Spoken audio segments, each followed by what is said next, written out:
우리는 하나님 앞에 부르심을 입은 자들이라는 표현을 하죠. 부르심을 받았다는 것은 태감을 입은 것을 말하는 것이기도 한데, 우리의 구원은 전적인 하나님의 은혜라고 말하는 이유는 내가 하나님을 찾고 내가 하나님께로 나아감이 아니라 하나님이 나에게 찾아오셨고 나를 부르셔서 구원해 주셨기 때문에, 그것이 예수께서 이 땅에 오심이기도 하고 또 스스로 십자가를 지시면서까지 우리의 죄를 용서해 주신, 이것이 바로 우리가 받은 은혜, 거저받은 은혜라고도 말하는 것입니다. 이게 부르심을 받은 자들이, 택감을 입은 자들이 누리는 은혜와 복인데요, 오늘 1절도 마찬가지 부르심을 받은 자라고 말씀하고 있습니다. 특별히 하나님 아버지 안에서 사랑을 얻고 라는 말씀을 하죠. 그러니까 결국 우리의 부르심은 하나님의 전적인 사랑 속에서 그의 자비와 긍휼 안에서 우리가 택하심을 입었고 부르심을 받았다는 것 아니겠습니까? 그러면서 예수 그리스도를 위하여 지키심을 받은 자들에게 편지한다라고 했는데, 그래서 예수의 이름, 그 이름 안에서 예수 그리스도를 위하여 지키심을 받았다라고 하는 것은 하나님의 전적인 보호하심 속에서 우리의 구원이 이루어지고 있음을 말씀하고 있는 겁니다. 하나님께서 우리를 지켜주시지 아니하면 파수꾼의 경성함이 허사로다 그러잖아요. 그것처럼 여러분의 구원도, 여러분들의 모든 은혜와 복도 하나님이 주시는 것로만 아니라 지켜주시는 은혜가 있어야 한다는 겁니다. 민수기 6장에도 보면 여호와께서는 너희에게 복을 주시고 지키시기를 원하며 축복을 그렇게 하라 하잖아요. 그러니까 결과적으로 하나님은 복을 주시면서 그 복을 지키신다는 건 뭐예요? 우리가 누리는 걸 말하잖아요. 내가 받은 복을 내가 누릴 수 있도록 하나님께서 지켜주시는 걸 말씀한다고 말입니다. 우리가 부르심을 입은 자로, 또 하나님께 택함을 입은 자로 그 예수 그리스도의 십자가 사랑과 은혜로 말미암아 구원을 받았는데, 그 받은 은혜와 복을 우리가 누리며 살 수 있도록 하나님은 성령으로 인치시고 보호하시면서 지켜주시는 하나님이심을 말씀하고 있는 것이기도 합니다. 그래서 2절도 긍휼과 평강과 사랑이 너희에게 더욱 많을지어다 라고 말씀하죠. 여기서 말하는 긍휼, 평강, 또 사랑, 이 모든 것은 하나님이 우리에게 베풀어 주시는 은혜요, 복이죠.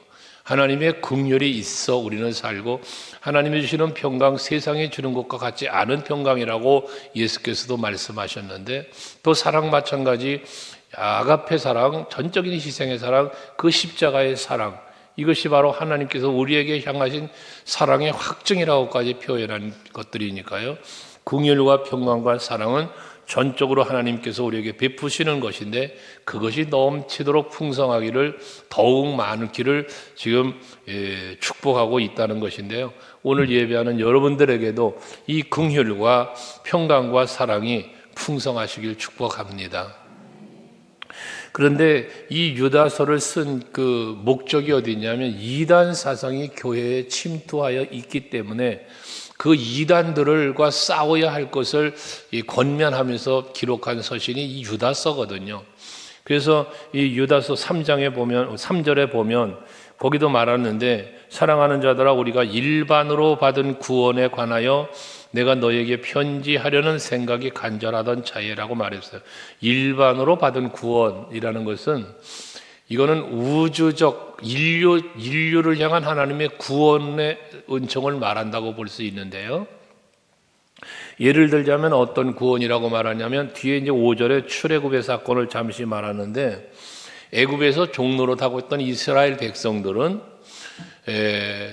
모두 하나님의 은혜로 저들이 출애굽을 하잖아요. 이게 여기서 말하는 일반적 구원이라고 표현하는 것에 해당되는 거예요. 이렇게 누구든지라고 표현할 수 있는 그건데, 택함받은, 앞에 말하는 부르심을 입은 자들, 이들을 말하는 건데요, 이렇게 일반적으로 받은 구원이 있는데, 그 뒤에 3절 후반에 말하는 걸 보면 뭐라고 말하냐면, 성도에게 단번에 주신 믿음의 도를 위하여 힘써 싸우라 라고 말씀을 해요.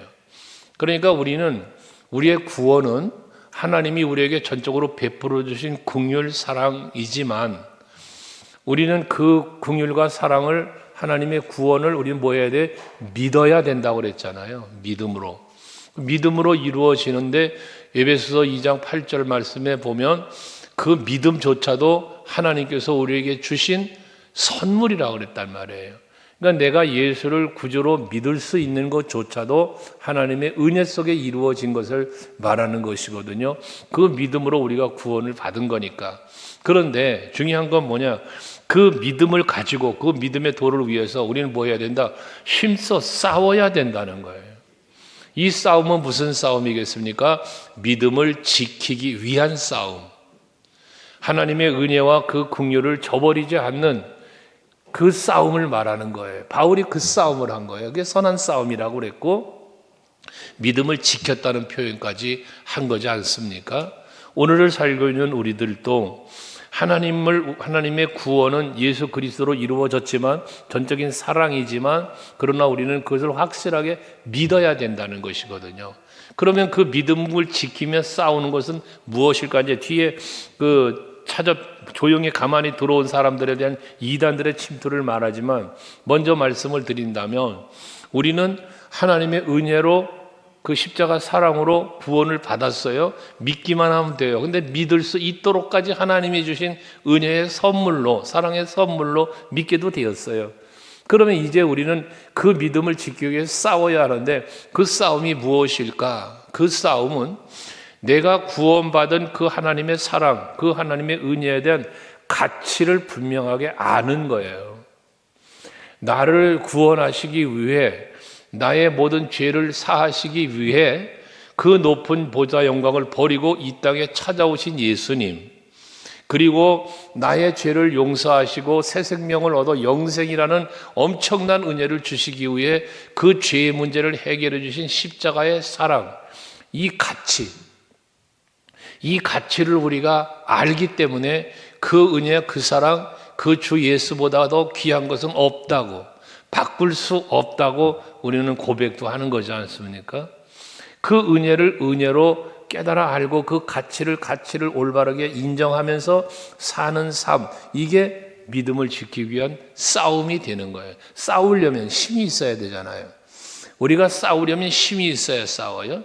그러면 그 힘이 뭐라? 믿음이에요. 우리가 싸워야 할 힘은 믿음인데 그 믿음의 본질이 뭐라? 십자가의 은혜와 사랑의 가치를 믿는 믿음이란 말이에요. 그러면 어떤 다른 말로 표현하면 우리가 모든 영적인 싸움을 할 때 내 믿음을 흔들고 하나님과의 관계를 흔들어 놓으려고 하는 이단들, 이런 적의 세력들, 악의 세력들과 싸울 수 있는 힘은 믿음인데 그 믿음 속에 간직된 게 뭐냐? 은혜를 은혜로 하는 감사라는 거예요. 감사. 여러분, 마귀가 제일 싫어하는 게 뭔 줄 아닙니까? 성도들의 감사입니다. 그래서 최초의 인간 아담과 하와에게 찾아온 마귀가 감사의 마음을 뺏어가는 거예요. 감사의 마음을. 먹지 말라는 선악과를 먹게 만들기 위해서는요, 그 선악과 말고도 많은 것을 주신 하나님께 감사하는 마음, 여기에 족한 마음이 있으면 이거 안 먹죠. 그러니까 마귀는 먼저 여러분에게서 뭘 뺏는다? 감사의 마음을 뺏어간단 말이에요. 그래서 욕심을 심어주고 원망과 불평하게 만들고, 이게 마귀가 주는 마음이에요. 먼저 감사를 뺏어간다는 걸 잊지 말아야 돼요. 그러니까 우리는 확고하게 예수 십자가의 은혜와 사랑에 대한 그 가치를 믿는 믿음, 이 믿음이 확실하게 있을 때 어떤 미혹에 넘어가 있어요. 그 시편 1편 1절 말하잖아. 복 있는 사람은, 그 하나님의 크신 은혜와 사랑을 받은 복이잖아요. 이게 그 복을 받아 누리고 있는 사람은 악인의 길을 따라가지 않는다잖아요. 죄인의 길에도 설 수가 없다잖아요. 어떻게 그걸 따라가? 어떻게 그의 길을 걸어가? 말이 안 되지. 예수보다 더 소중한 게 없는데, 그 가치를 우리는 아는데, 이거예요. 그러니까 우리 신앙생활의 출발이에요. 이게 출발이면서 또 끝까지 지켜가야 할 우리의 믿음이고 마음이라는 것입니다. 여러분 마음 속에 원망 불평이 찾아옵니까? 감사가 사라져갑니까? 마귀가 틈타고 있다는 증거입니다. 그러므로 항상 믿음을 지키려면 먼저 십자가 은혜와 사랑을 간직해야 되는 거예요. 그래서 예수님 덕분에 행복해져야 된다는 거예요. 여러분 스티커 갖고 계시잖아요. 나는 예수님으로 만족하고 예수님으로 행복해야 되는 거예요. 그 행복을 잃어버리면 불행해지기 시작하는 거예요. 믿음이 약해지기 시작하는 거예요. 영적인 전쟁에서 자꾸 패배자가 되는 거예요. 그러면서 싸우라고 말하면서 그 싸움을 왜 해야 돼? 왜 싸워야 하느냐? 4절, 이는 가만히 들어온 사람 몇이 있습니다. 그랬어요. 이 가만히 들어온 사람은 이단입니다. 이단들, 악인들. 여러분의 믿음을 무너뜨리고 여러분과 하나님과의 관계를 단절시키기 위해서, 그리스도의 몸된 교회를 파괴시키기 위해서 찾아드는 사람들이 바로 이단들이지 않습니까? 오늘날도 우리들이 접할 수 있는 이단들이 많잖아요. 저들이 하는 일이 뭡니까? 교회를 파괴시키는 거예요. 교회 안에 와서 하나님과의 관계를 파괴시키고 목회자와의 관계를 틀어놓고 성도 간에 이간질하고, 이게 전부 이단자들이 하는 일이란 말이에요. 그러니까 이들과 싸워야 된단 말입니다. 근데 그들에 대해서 뭐라고 말하는가 하면, 그들은 옛부터 이 판결을 받기로 미리 기록된 자니 이미 하나님 앞에 버림받은 자들이라는 얘기예요. 그러면서 말하기를 경건하지 아니하여 우리 하나님의 은혜를 도리어 방탕한 것으로 바꾸고 라고 해요. 이들은 경건하지 못하게 경건하지 않은 삶을 사는 무리예요. 경건치 않아. 그러다 보니까 하나님의 은혜를 방탕한 것으로 만들어버렸다는 거예요. 은혜를 받았으면 받은 은혜를 갖고 하나님께 영광 돌리며 살아야 하는데, 하나님이 베풀으신 은혜를 가지고 세상 방탕으로 살아간단 말이죠. 마치 탕자의 비유에서처럼 아버지의 분깃을 받았어요. 그러면 자기가 뭐 수고하여 벌어놓고 쌓아놓은 재산이 아니잖아요. 아버지에게로부터 물려받은 일종의 유산이잖아요. 그러면 감사함으로 그 유산을 가지고 정말 아버지의 뜻을 따라 아버지가 기뻐하는 때 사용하며 살아야 되잖아요. 근데 이는 그것을 가지고 가서 뭐 했어요? 허랑방탕했다고 그래요. 그러니까 우리가 하나님의 은혜를 입고 구원받고 하나님의 자녀가 되었으면 그 은혜 안에서 감사하면서 하나님이 기뻐하시는, 하나님이 영광 받으실 만한 삶을 살아야 하는데, 그리하지 아니하고 세상 방탕으로 살아갔다는 거잖아요. 그러면서 홀로 하나이신 주제 곧 우리 주 예수 그리스도를 부인하는 자다라고까지 말합니다. 오직 하나이신, 우리의 구원은 예수 외에 없잖아요. 예수께서 친히 말씀하신 것처럼 내가 곧 길이요 진리요 생명이다. 나로 말미암지 않고는 아버지께로 올 자가 없다. 유일한 구원의 통로, 오직 예수란 말이에요. 그런데 이러한 예수를 이들은 뭐한다? 부인한다 라는 것이거든요. 이게 이단자들의 모습을 이렇게 짧게 표현해 놓은 것입니다. 그러니까 여러분들 곁에 찾아와서 여러분들의 마음을 뺏으려고 할 때, 첫째, 세상 방탕, 세상 쾌락을 추구하며 살도록 미혹하는 영, 이거는 악의 영이 여러분 찾아왔다는 거예요. 여러분 눈에, 여러분 마음에 세상 즐거움을 찾아가게끔 그걸 기뻐하게 만드는 생각이 왔습니까? 마귀가 찾아온 거예요. 악의 무리가 찾아온 거예요. 또 하나님의 은혜를 은혜로 받지 못하고 방탕하며 살게 할 뿐만 아니라 오직 예수를 부인하면서 예수를 부인하니까 무엇을 드러내겠어요? 자기 의를 드러내고 자신을 높이려고 하는 사람이죠.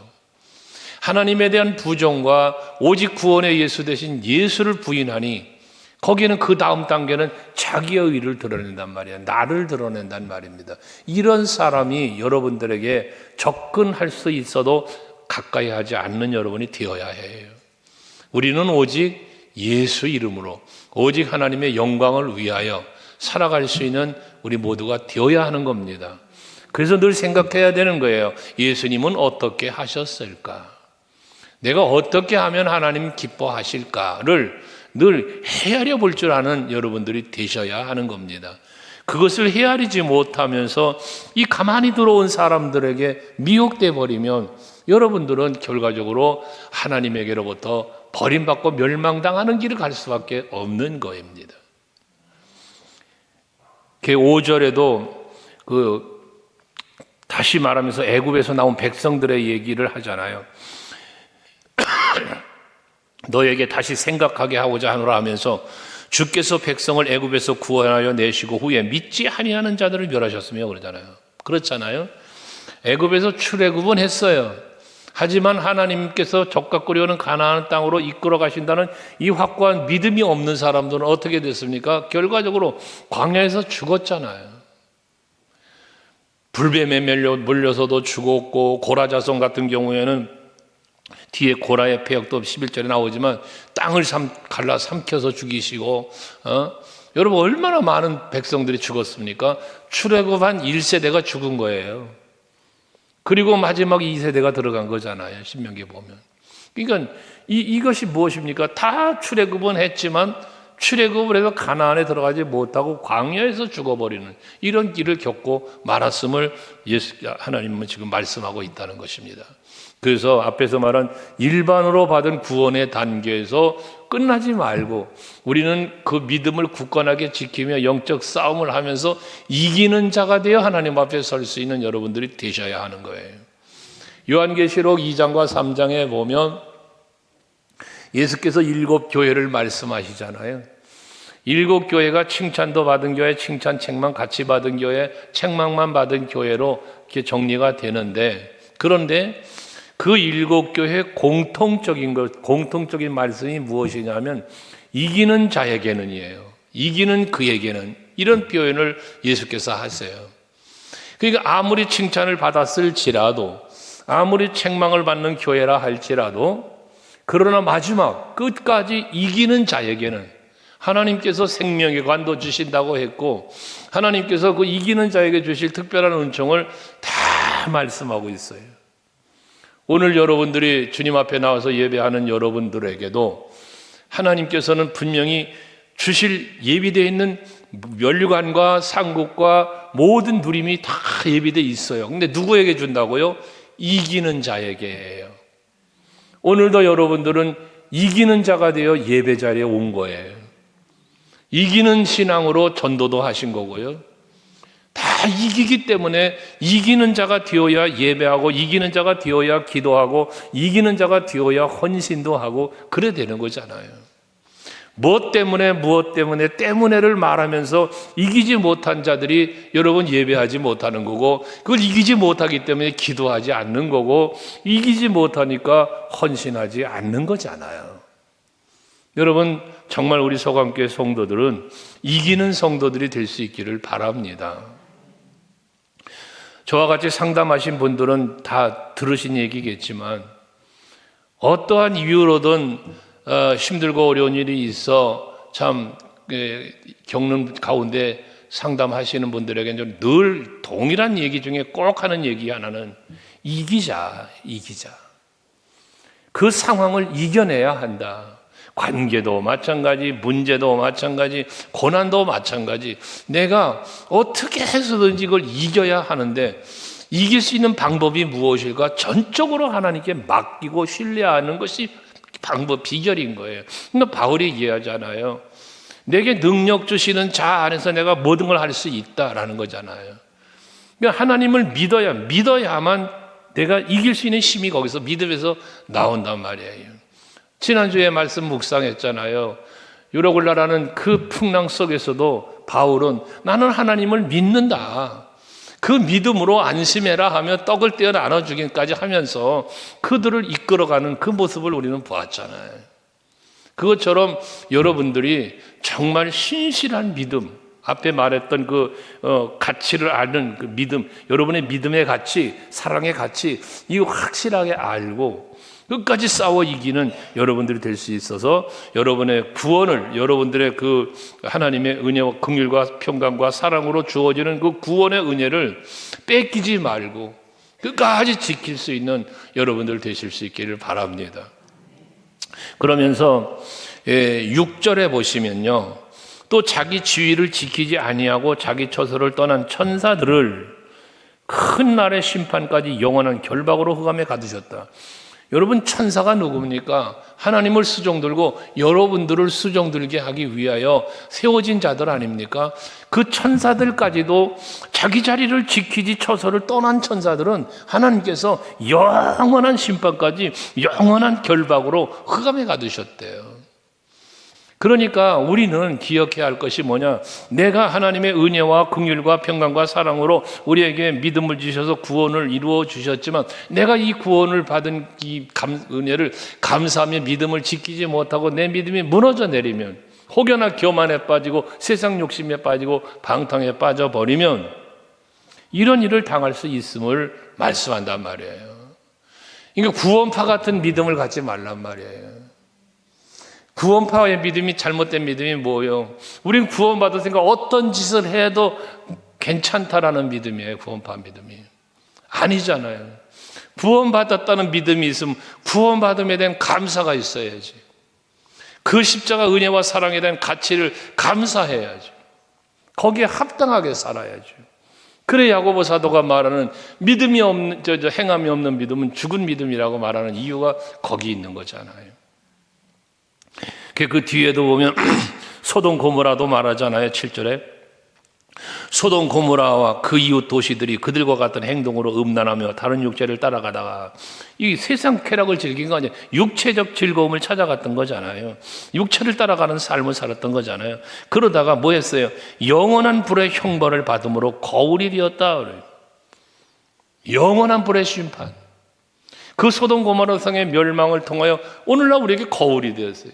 아, 저렇게 살면 멸망당하는구나.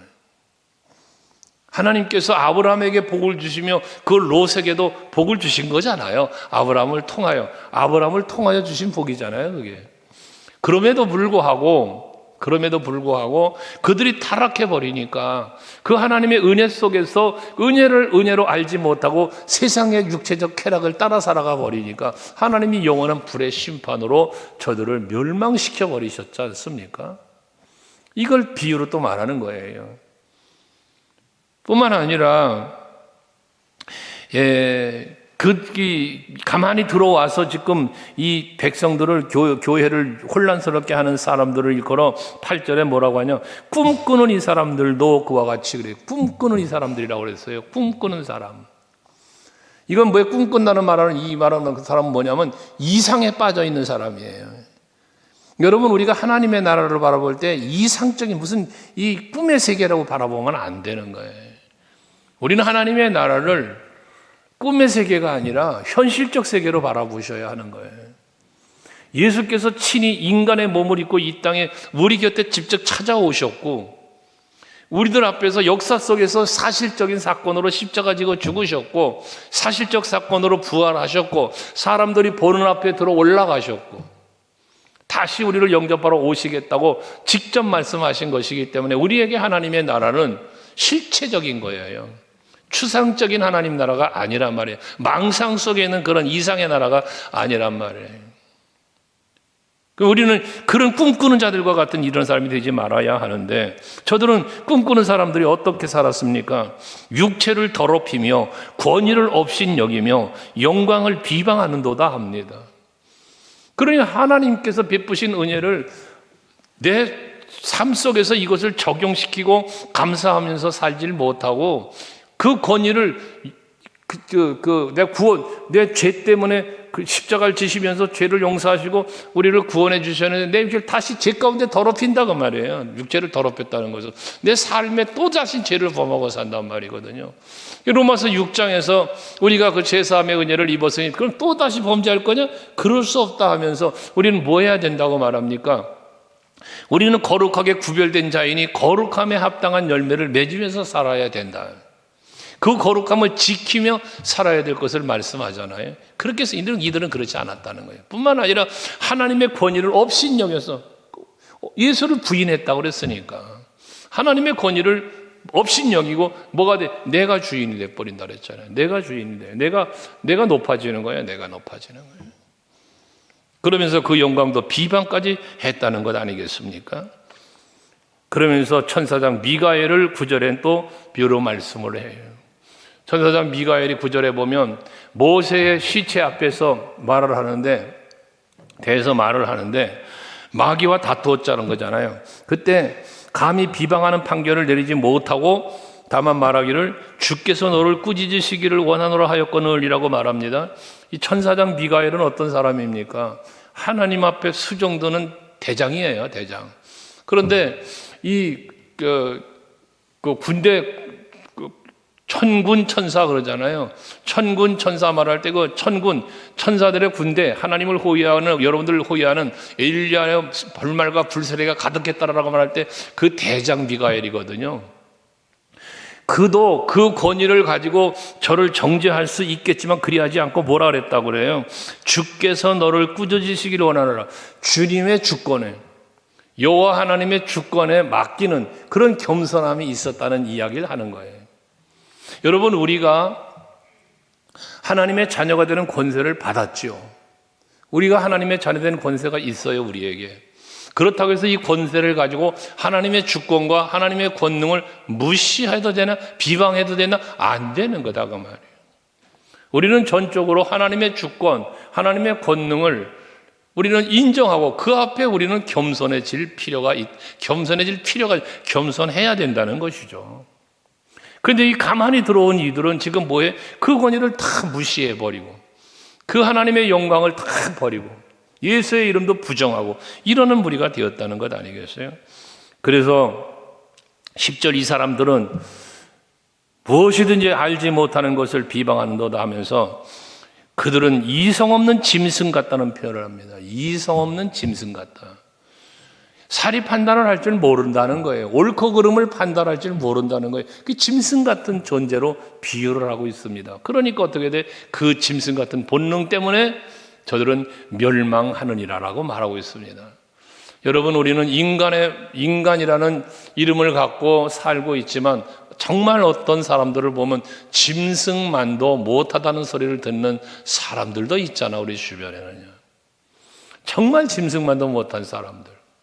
인격적이지 못하고 올바른 판단할 줄 모르고 그저 단순한 육체적 감정에 빠져 육체적 판단에 빠져 사는 이 짐승처럼 사는 거예요. 그냥 단순한 짐승처럼. 이러한 사람은 결과는 멸망당하고 만다는 것입니다. 하나님은 우리에게 하나님의 형상을 담게 하셨어요. 그 형상이 무엇입니까? 하나님의 성품이에요. 하나님의 마음이에요. 우리에겐 그리스도인에게 이게 더 돈독하게 있어야 돼요. 확실하게 있어야 되는 거예요. 그래서 우리는 늘 예수님은 어떻게 하셨을까를 판단하며 살아야 되는 거예요. 짧은 내 지식으로, 짧은 나의 견해로, 경험으로 모든 것을 생각하고 판단하려고 접근하면 그 틈은 마귀가 반드시 틈탑니다. 그래서 마귀의 도구가 되고 마는 거예요. 여러분, 우리는 마귀의 도구가 되는 어리석은 자가 되어지면 안 되죠. 언제나 성령에 사로잡혀 있는 사람, 그래서 하나님의 기쁨이 되고 예수 안에서 늘 참된 자유와 평안을 누리며 사는 사람, 그 하나님의 거룩하신 뜻을 이루어가는데 앞장서는 사람이 되어야 할 것입니다. 이 짐승 같다고 표현했던 이런 사람들에게는 화가 있을 것이라고 11절 이하에 말하는데요. 그 화를 당하는 사람의 세 사람을 이야기해요. 가인, 발람, 고라를 이야기하고 있습니다. 가인은 어떤 사람입니까? 하나님이 기뻐하지 않는 제사는 드렸어요. 그러나 하나님이 연락하지 않는 제사를 드리는 사람이에요. 우리가 하나님 앞에 나와 예배해요. 예수를 믿는 성도라는 소리를 들어요.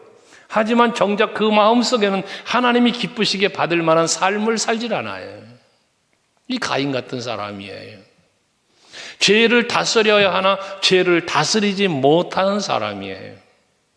하나님은 가인에게 분명히 말씀하셨잖아요. 너는 죄를 다스리는 자가 되어라. 네 문 앞에 죄가 엎드러져 있다. 경고하셨음에도 불구하고 그 죄를 다스리지 못하고 분노하여 아벨을 죽이는 이 일을 했단 말이에요. 여러분, 누군가를 해하는 일은 절대로 하면 안 돼요. 살리는 일을 해야 돼요. 누군가에게 힘이 되고 위로가 되고 격려가 되고 그래서 그 누군가를 살리는 일을 여러분 하셔야 돼요. 그러기 위해서 내가 희생을 보더라도 내가 손해를 보더라도 그렇게 하며 살아야 돼요. 그러면 내가 본 희생, 내가 본 손해 하나님이 채워주시는 겁니다. 그런데 그 조그마한 손해를 피해를 당하지 않으려고 누군가를 해야 합니까? 여러분, 그것은 하나님께서 그대로 두질 않아요. 아벨의 생명의 값을 가인에게서 찾는다고요. 가인은 멸망당하는 거예요. 버림받는 거예요. 발람은 그 삭슬 뭘 주겠다고 하니까 그 물질의 욕심에 끌려 따라가잖아요. 나귀를 통해서 꾸짖으신 주의 음성을 듣기도 하지만 그러나 결국에 가라고 보내지는 그러한 일을 벌인 사람이 발람이잖아요. 세상의 미혹 중에 가장 여러분들의 마음을 빼앗는 미혹은 물욕이에요. 물욕. 물질의 욕심이 여러분의 마음을 가장 빨리 뺏고 가장 마귀가 적극적으로 대시하는 게 물욕입니다. 물욕. 왜? 그 마귀가 물질의 욕심으로 여러분을 미혹하는 데는 이유가 있습니다. 가장 잘 넘어지니까. 그런 거예요. 하와에게 선악과를 갖고 다가오는 게 무엇입니까? 먹음직하고 보함직하고 지혜롭게 함께 탐스럽게도 한지라 마음이 뺏겨버린 거거든요. 그런 거예요. 여러분들에게도 그런 거예요. 그래서 이러한 미혹에 넘어가지 말라란 말이에요. 물질의 미혹에 넘어가지 말라는, 세상 육체적 쾌락에 넘어가지 말라는 거예요. 고라자손, 이건 교만입니다. 고라자손이 어떻게 죽었습니까? 왜 이 고라자손이 멸망을 당하였습니까? 여러분, 그들은 어그러진 길로 갔다 그래서 어그러진 길이라고 표현했는데요. 모세와 아론이 지도자로서 이스라엘 백성들을 이끌고 갈 때에 고라자손도 여러분 레위의 후손이니까 왜 너희만 아론의 제사장직을 왜 너만 그렇게 앞장서 그러냐, 우리는 뭐냐라며 대적한 거 아닙니까? 하나님께서 그것을 기쁘게 받지 못하셨기 때문에 땅을 갈라 저들을 삼켜버리시기까지 하는 이러한 엄청난 이 멸망의 길을 문을 열었던 거 아니겠습니까? 여러분, 교만해지면 안 됩니다. 항상 우리는 겸손한 자의 자리에 서야 합니다. 내가 어떤 자의 자리에 위치에 올라가고 있습니까? 그럴수록 나는 낮아져야 합니다. 내 마음이, 내 생각이 현실적인 상황이 나를 높여가고 있다 할지라도 내 마음은 늘 낮아져야 합니다. 높아질수록 더 낮아져야 합니다. 그러면 하나님이 긍휼을 베푸십니다. 겸손한 자에게 하나님 은혜를 베푸신다잖아요. 그러나 교만한 자는 하나님이 뭐 한답니까?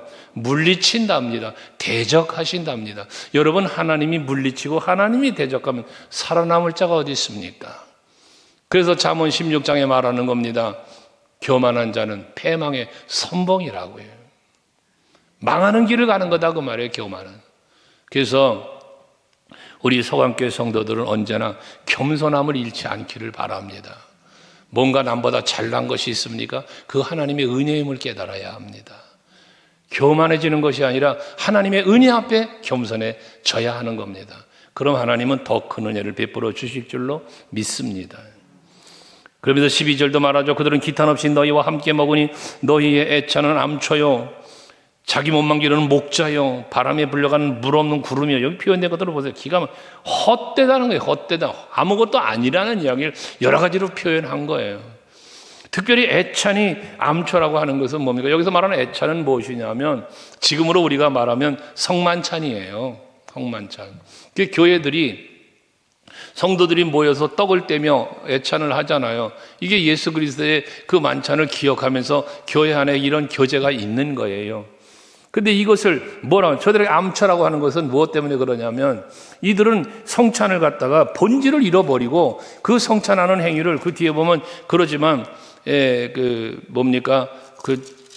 자기들이 그저 시끄럽게 만찬을 하면은 오히려 거기서 사랑의 교제를 나누며 그리스도의 십자가의 은혜를 생각하면서 해야 되는데 이런 것을 존중하지 않고 그저 음식만 먹고 즐기는 그 즐김으로 빠져들어갔던 이들의 모습을 이렇게 표현하고 있는 것입니다. 그 외에도 무슨 자기 수치 거품을 뿜는 바다의 거친 물결이다, 예비된 캄캄한 흑암으로 돌아갈 유리하는 별들이다, 이런 표현들을 했는데 보기에는 뭔가 있는 것 같고 뭔가 멋진 것 같고 뭔가 되는 것 같지만 결과는 아무것도 아닌 걸 말하는 거예요. 여러분들이 대단한 무엇인가를 하는 것 같고 앞장서서 뭔가 하는 것 같지만 그러나 그것이 하나님의 영광이요 하나님의 기쁨이 아니라면, 하나님의 뜻을 저버린 것이라면 결과는 아무것도 아닌, 사라지는, 멸망당하는, 때로는 수치를 당하는 이런 일을 겪게 되어진다는 것입니다. 여러분, 우리는 언제나 그래서 나를 드러내는 게 아니라 하나님을 드러내야 되고, 예수를 부인하는 자가 아니라 예수를 중심에 모셔야 하고, 하나님의 그 거룩하신 뜻을 이루심을 비방하는 것이 아니라 그 이름을 높이며 감사와 영광을 돌려야 하는 우리들이 되어야 한다는 겁니다. 범사에 되어지는 모든 일들 속에서 우리는 뭐에? 하나님의 뜻을 찾아야 한다는 겁니다. 근데 우리는 하나님의 뜻을 찾기보다 내 뜻을 관철시키려고 하는 이러한 모습들이 우리에게 간혹 있을 수 있다는 거거든요. 이걸 빨리 캐치하고 이것은 내가 하나님 앞에 잘못되었구나 판단하고 빨리 나를 바꾸면 거기에 하나님의 긍휼과 평강과 사랑이 임하게 되어진다는 것이에요. 그러면서 14절에 아담의 7대 손 에녹이 예언한 것을 말씀하고 있는데 주께서 심판하실 거리라는 거예요. 그 심판의 대상이 누구냐? 15절에 경건하지 않은 자를 심판하신다는 거죠. 근데 경건하지 않은 자는 어떻게 살아요? 경건하지 않은 일을 하게 된다는 것이에요. 그러면서 경건하지 않은 죄인들이 주를 거슬러 한 모든 완악한 말로 말미암아 그들을 정죄하려 하십니다. 그러니까 경건하지 않은 한 사람들이 하는 일 중에 그 으뜸이 뭐냐? 경건하지 않은 말. 경건하지 않은 말인데 그 말은 무슨 말? 완악한 말이라고 말하고 있습니다. 완악한 말. 여러분, 우리의 입술에 많은 말을 담고 사는데요, 여러분들이 입술에 담는 말들이 항상 생각할 수 있어야 되는 것은 첫째, 하나님이 들으시고요, 둘째는 내 앞에 있는 사람이 들어요. 그러면 그 말을 듣는 하나님이 내 말을 들으실 때 기뻐할 수 있는 말인가, 지금 나의 표현인가 생각해야 되고, 또 나와 함께하고 있는 사람이 들을 때도 이 말이 과연 그 사람에게 유익감을 주는 말일까, 해를 주는 말일까, 아니면 마음에 상하는 말일까를 헤아릴 수 있어야 된다는 거예요. 근데 이런 헤아림이 없이 단순한 자기의 감정을, 단순한 자기의 생각을 그냥 말한 다음 후에 이건 어리석은 자인 것입니다. 자기가 지혜롭고 자기의 모든 것이 옳다고 생각하여 말하지만 그러나 그러한 생각 없이 하는 말들은 결국 어리석은 자의 말이 되고 만다는 거죠. 생각을 꼭 하셔야 돼요. 하나님이 들으셨을 때, 함께하는 사람이 들었을 때 이 말이 과연 어떠한 말이 될까는 생각해 볼 수 있는 여러분들이 되시자는 겁니다. 그러면서 16절, 이 사람들은 결과적으로 완악한 말에 대해서도 말하지만 원망하는 자며 불만을 토하는 자며, 입술에 원망하는 말, 불만을 쏟아내는 말들이 그 완악한 말 속에 들어있다는 거예요. 여러분 입술에는 부정의 말이나 불평의 말을 담지 마셔야 돼요. 항상 감사의 말, 사랑의 말, 칭찬의 말, 이게 여러분들의 입술에 담아져야 할 말인 거예요. 그러지 않은 말들은 완악한, 경건치 못한 자가 쏟아내는 완악한 말이 되고 만다는 것이거든요. 그러면서 또 그 행위는 그 정욕대로 행하는 자라고 그랬습니다. 자기의 정욕, 여러분 자기의 욕심 때문에 행하는 행위가 있다고 말이거든요. 여러분 우리들의 삶의 행위는 하나님의 영광이 되어야 해요. 우리 그리스도인들은, 교회 성도들은 그리스도의 몸된 교회를 위한 행위가 되어져야 돼요. 나를 위한 게 되어서는 안 된단 말이에요. 내 욕심을 채우려고 해서도 안 된다는 거예요. 그러면서 그 완악한 말 속엔 그 입으로 자랑한 말을 한다. 자랑하는 말을 한다. 무슨 자랑이겠어요? 예수 자랑, 할렐루야죠. 여호와의 이름 자랑, 할렐루야죠. 근데 이들의 입술에 그게 없다고 했잖아요. 예수를 부인한다고 했잖아요. 하나님의 그 뜻을 비방한다고 그랬잖아요. 그러니 저들의 자랑은 무슨 자랑이었어요? 당연히 자기 자랑을 하는 거죠. 내 생각이 옳아, 내가 옳아, 그냥 내가 중심되고 나를 자랑하는 이런 말이 되는 거예요. 그러면서 덧붙인 말이 뭐예요? 이익을 위하여 아첨하느니라, 그렇게 말합니다. 아첨한다. 여러분 이러한 사람들이 하나님 앞에 멸망당하는 자가 되어진다고 그랬습니다. 자기의 이익을 위하여 아첨한다. 간혹 그런 거 있죠. 내 사람을 만들려고 달콤한 말을 던져주는 사람, 이게 아첨하는 말이죠. 여러분 그건 옳지 않은 거예요. 하나님이 기뻐하지 않는 거예요. 우리는 항상 모든 목적이 어디로 향해야, 하나님의 영광, 하나님의 뜻이 이루어짐, 그리스도의 몸된 교회가 바르게 세워져 감, 모든 목적이, 내 생각도 내 입술의 말도 내 삶의 행위도 그것으로 포커스가 맞추어져 가야 돼요. 그때 하나님이 그걸 보시고 기뻐하시며 여러분들에게 앞에서 말한 긍휼과 평강과 사랑을 여러분들에게 풍성하게 베풀어 주시는 줄로 믿으시기를 바랍니다. 자신을 살펴서 내가 멸망의 길을 가고 있는지, 하나님이 부어주시는 평강의 길, 그 자비와 긍휼과 사랑을 입는 길을 선택하여 가고 있는지를 항상 여러분 스스로를 돌아보아 살펴보시면서 하나님의 영광 기쁨이 되는 길을 찾아가시는 여러분들이 되시고 그에 합당한 복도 받아 누리는 여러분 모두 되시기를 주의 이름으로 축원합니다. 기도하시겠습니다.